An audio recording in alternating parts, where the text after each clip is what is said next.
Connor Tomlinson.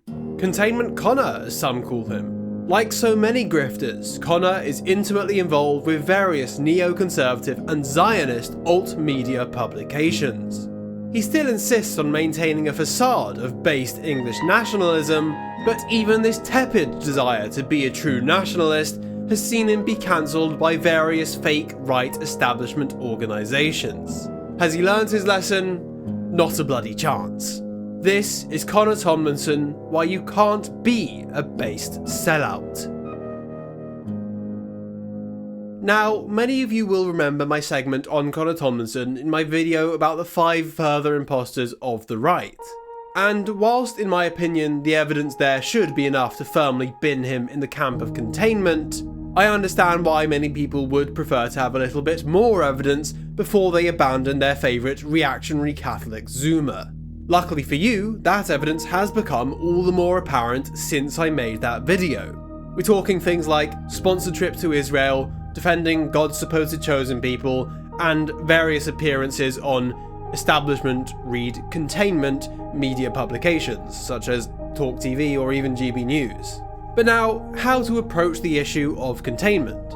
I suppose I should first outline what a containment figure typically looks like, then compare this to the political and activist history of Connor Tomlinson, before finally talking about the more recent news that proves that you can't be a sellout and be based at the same time, that simply is not possible.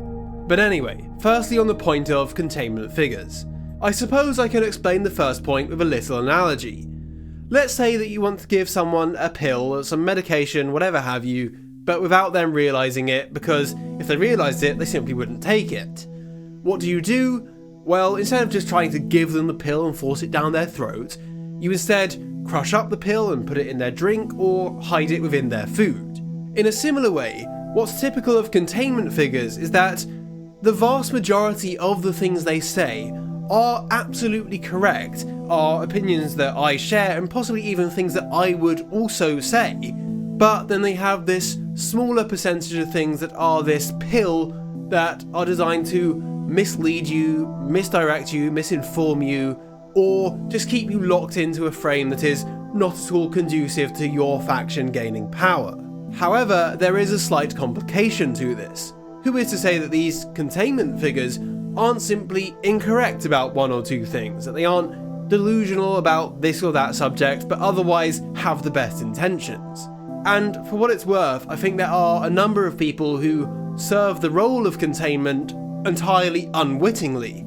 They don't realise that they're containment, yet they still produce the same effect as though they were deliberate containment. However, no, there are usually signs of when containment is aware of what it's doing, and usually these signs will take the form of, a political background involved with the regime or various regime-sponsored or regime-affiliated think tanks, and also of high importance is the exact topics which they do get wrong. So, for example, you'll have your Douglas Murray, who talks very well on the benefits of Western civilization, although, to be honest, far too liberal-coded and boomer truth for my taste, but then he'll be a complete cuck on Israel.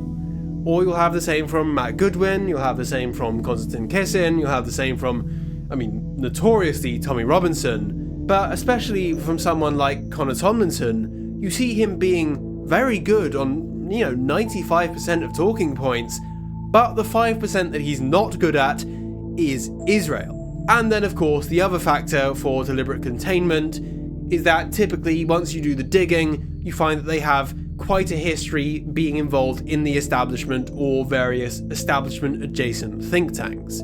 This is most obvious with Matthew Goodwin, but there are various people who fit into this category. So then on to Connor Tomlinson. What was his political past? Well, as it said here, Connor Tomlinson was heavily involved in, indeed, the head researcher for the British Conservation Alliance. He apparently authored a research paper for the Adam Smith Institute. He is an alumnus of something called Young Voices. He has appeared on GB News, on Talk TV. He writes for Courage Media, for The Critic, for The Conservative Woman, I believe, and a number of other publications like that. He's appeared on New Culture Forum with Deprogrammed, And of course, perhaps most famously among our sphere, he was one of the hosts of the podcast of the Lotus Eaters.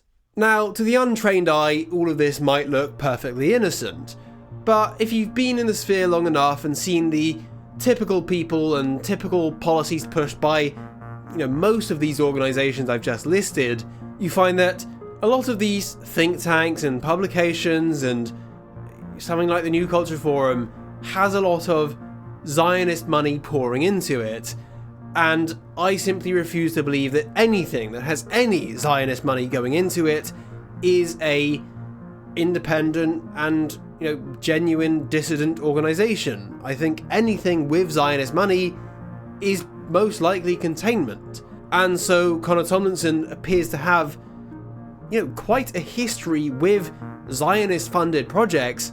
It kind of adds up to him being in the same category as a lot of people we already know to be containment. And another thing worth mentioning is that, almost as a heuristic, I believe that anyone who appears on something like GB News and Talk TV, especially as a regular, I think, AA's been on GB News as a one-off, but anyone who goes on there as a regular only gets platformed if the regime thinks that their opinions are safe, likely meaning that they're not truly dissident, or at the very least they're not truly threatening, but likely that they are containment. And this is, of course, how a lot of these containment figures rise in popularity and notoriety. People are deliberately brought into the podcast sphere and the GB News sphere and stuff like this to boost their image, to essentially astroturf them because they are some form of containment. Of course, however, by itself this isn't necessarily damning. Personally, I don't think it's possible that anyone who isn't containment or isn't just stupid would rise to all these things and write for all these things and all of that. But in theory, okay, you could say that such people are just trying to get their name out there, that they, are genuinely based in themselves, that, okay, they won't talk about certain subjects in a certain way, but they do have the best interest of their nations at heart, and they are a positive contribution to the political discourse.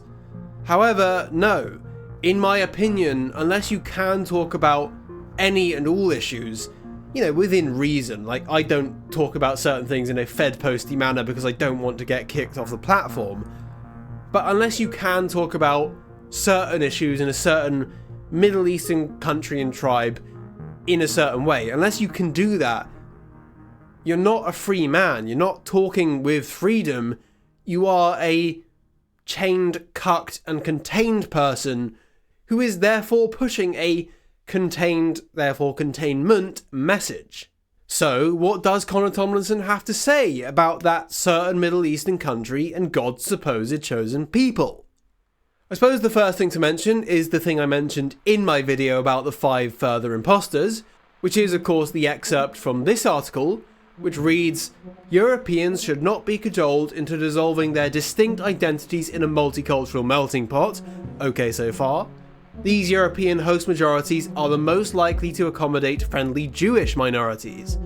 These bonds of friendship between tribes are what protect them, not nebulous liberal values. They should also give guarantees to allied minorities to soothe mercifully needless anxieties that a Fourth Reich lurks just around the corner. We should start seeing civilizations as tribes with whom we have to treat and apply tests of friendship. Essentially what he's saying is that the West needs to abandon liberal values so it can be friendlier to the Jews. Thus, according to Connor Tomlinson, you can't have your English nationalism unless this is a Jewish-friendly English nationalism. And of course, by the way, if we actually were to apply a test of friendship to the chosen people, they'd bloody fail. Yet here we have Connor Tomlinson defending them. Not only does he defend them here, but he also defends them here. Here he claims that Jew-spurging is third world coded. That because Muslims like to cry Jew whenever something goes wrong for them, that therefore there is absolutely zero legitimacy to any other group, including from the right or the left, for also observing that that certain tribe from the Middle East could possibly have any responsibility for what's going on in the West, let alone that they could have formed the dominant power faction of the West, that they could have reached the top of various decision-making elite positions, and let alone that they could be pushing for and controlling policies and the narrative. No, according to Connor Tomlinson, if you point out any of that or make any such claim, you're spiritually brown. But of course, we see who Connor Tomlinson hangs around with. You know, it's almost a meme among our circles that containment figures, from politicians to journalists to whatever else have you, all go to Israel on trips free of charge to them and are essentially made to kiss the wall. Now, surprise surprise, you see that Connor Tomlinson had a trip to Israel paid for by someone else, and though he wasn't quite made to kiss the wall, still he hung around with a lot of these Israeli characters, he received benefits in kind from them, and then you see him defending them and trying to control the narrative so that they are kept secure and in public favour among the right, rather than not caring at all what happens in the Middle East and simply caring about his own people, the English. Now, as a follow-up to this funded trip to Israel, which, by the way, no honest right-wing dissident would ever take, Connor made a Substack article called Why Israel Lost the Right. In this article, rather than hammering the Israelis hard for losing the right support through their own bloody stupidity, psychopathy, whatever else have you, we all know what's happening in Gaza. We all see how these people think of those who aren't within their group. You know, rather than hammering them hard for this being the consequence of their own actions and attitudes, most of this article is just filled with fluff statistics saying that we need a Zionism for England, and yeah, there's a little bit of acknowledging that Israel does this by its own hand, but ultimately there's no real mention of, you know, Jewish factional power within the West. There's no mention of the grip on America that Israel has.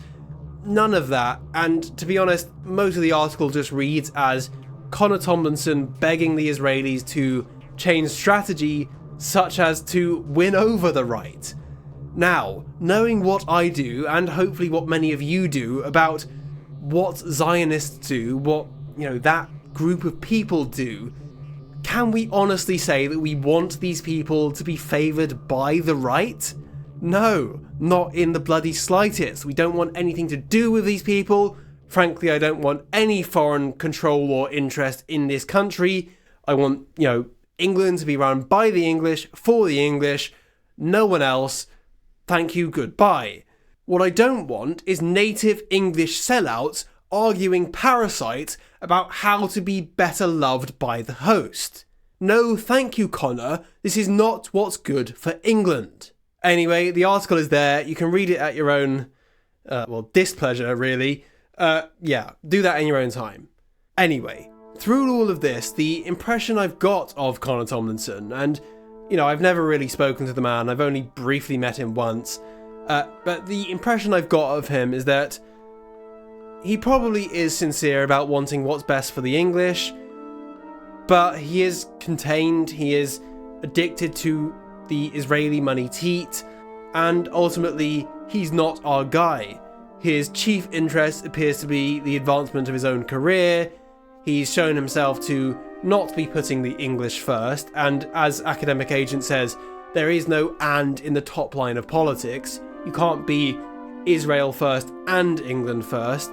You have to pick one, and for that matter, you can't be England first and England first asterisk, I don't want to upset my paymasters. No, you can't be both things. You have to pick one. And it's clear to me that Connor Tomlinson has picked the advancement of his own career and not wanting to upset his paymasters. Therefore, he is a sellout, and whilst I think his nationalism is probably sincere, the nationalism will always take the backseat to being a sellout. And unfortunately for Connor, and you know, other people have found this out as well, one of his former bosses found this out, and I leave it up to you to figure out which one I mean. Despite being pretty tame in what he's saying, trying to toe the line, being friendly to that certain tribe, despite all of that, he still finds himself in a position where he gets cancelled by establishment, and in this case I mean new establishment political parties. He will never be allowed within the inner circle of the operations of the regime. He is still an outsider to them. He is their useful idiot, not a string puller himself. Where have we seen this? Well, recently there was meant to be this talk happening, which was meant to be put on by Reform headquarters, where there would have been Matthew Goodwin, Dr. David Starkey, Connor Tomlinson, and Mark Littlewood. For those who don't know the other three, Matt Goodwin I've talked about in my video about the 5 further imposters, Dr. David Starkey is a gay conservative historian, and Mark Littlewood, I don't really know him that well, but he appears to be in a number of regime think tanks, so I don't trust him either. But anyway, yes, none of these people are particularly extreme in their views. All of them just seem like not that strong, kind of cucks on a number of issues, not really into power theory or elite theory. But even among this milquetoast group of people, Connor Tomlinson was disinvited from speaking at the event because he's supposedly not on the approved speakers list. This is somewhat ironic because I remember at, I think it was last year's Reform conference, Connor Tomlinson was allowed in and allowed to actually give a speech at one of the fringe events. He was allowed to do a segment on the conference itself, provided that he came in not as the Lotus Eaters, but as the New Culture Forum. So he was already kind of their guy towing the line. But now, despite sucking up to his paymasters, that certain tribe you all know, despite everything, he has unceremoniously, without warning or any due consideration, simply been cancelled from this event. And so you see here, this is the fate of all these people who try to be, sellouts and do all these dirty things to climb the ladder and further their own career, yet maintain a modicum of genuine nationalism, unless you entirely sell your soul and are essentially captured from the beginning, and probably unless they have, some serious form of blackmail on you, which I don't think they have on Connor. You will be cancelled, you will always be kept to the periphery, your entryism will not work, your attempts to influence the minds of those who are in control will always fail, you will not achieve anything, you will by the end of it only have managed to, get yourself into, respected positions and probably earn a fair bit of money, but you will have made practically zero difference to the power balance of the country. You have not done anything to improve the power of the dissident faction, which is our faction. You will have sold out, you will have contained the masses, misdirected them, pushed the things that are not in our national interest, and you will have nothing to show for it by the end. And tragically, that is the fate of people like Connor Tomlinson. He's not the only one, he is perhaps the biggest one, but many such cases. Of course, I should mention that there is a question between how much of this is a cynical play and how much of this is simply due to idiocy. I know a lot of people who think that Connor Tomlinson is either ignorant or just a little bit idiotic. But these are the typical actions. These are the typical consequences. This is the specific case of Connor Tomlinson, who has tried to be both based and a sellout, yet has proven that no such thing is possible. Anyway, I thank you for watching. I'm sure this video will be a little bit controversial again, so if you have any comments or questions, you know where to leave them. If you like this, then subscribe. I have a Discord. I have various things linked in the description. But anyway, yes, thank you for watching. Thank you for your time. I hope to see you back in the next one. And until then, cheerio.